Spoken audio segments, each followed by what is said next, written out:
pedra pode ser hematita? Não. E eu vou explicar o porquê. Isso é uma hematita. Essa dúvida apareceu nos comentários de um outro vídeo que eu gravei, dizendo que essa pedra ferromagnética muito fortemente atraída pelo ímã é a magnetita. E por que não poderia ser a hematita, já que é o segundo minério de ferro mais encontrado na natureza? Como eu trabalhei muitos anos na pós-graduação com óxidos de ferro, inclusive sintetizei hematita, eu respondi o comentário não, porque a hematita não é magnética. Então, eu recebi comentários até maldosos, dizendo que ela era sim magnética. Então eu pensei, eita, que porra é essa, velho? Peguei a minha hematita, meu ímã, choquei. Ela não é tão magnética.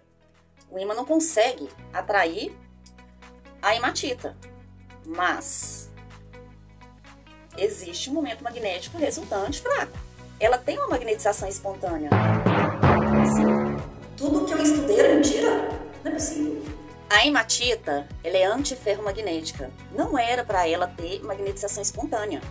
É um óxido de ferro 3 cristalino que tem uma estrutura do tipo corundum, que é do óxido de alumínio, que é uma estrutura romboédrica, no qual tem um empacotamento de íons óxido, O2-, hexagonalmente, e os íons ferro 3, os cátions, eles estão em 2/3 dos interstícios octaédricos, que são os espaços. Mas o que significa tudo isso? Significa que a estrutura é muito organizada, nós temos camadas muito ordenadas desses íons. E o íon ferro 3, ele tem um momento magnético de 5 magnetos de Bohr, por causa de 5 elétrons desemparelhados.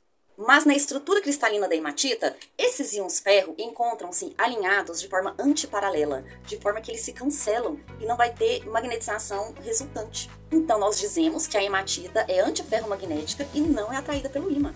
Mas da onde vem essa pequena magnetização espontânea?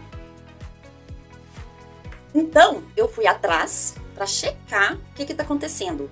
Nessa hematita, que tem uma magnetização espontânea, o que acontece é que alguns momentos de dipolo não estão sendo cancelados.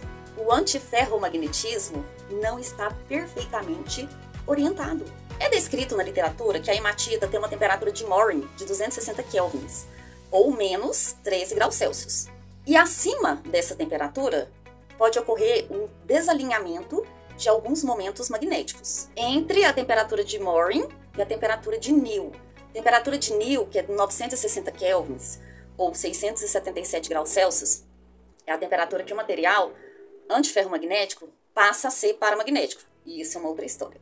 Então, entre a temperatura de Morin e a temperatura de Neal, o material antiferromagnético pode ter reorientação de spins dos elétrons, dos momentos magnéticos, uma leve inclinação desses momentos magnéticos, resultando numa pequena magnetização espontânea. E nessa faixa de temperatura, o alinhamento antiferromagnético perfeito é perdido parcialmente. E isso acontece por causa de flutuação térmica. A temperatura está interferindo nessa organização perfeita antiparalela dos momentos magnéticos. Também é descrito que pode existir outros fatores, como por exemplo, distorção da rede, que seria falhas no empilhamento perfeito, organizado dessas camadas de íons, e também a presença de impurezas. No caso da hematita, que a gente sintetiza no laboratório, como nós usamos reagentes de alta pureza e o método de síntese é muito controlado, nós conseguimos obter uma estrutura perfeitamente antiferromagnética e o material não é atraído pelo ímã.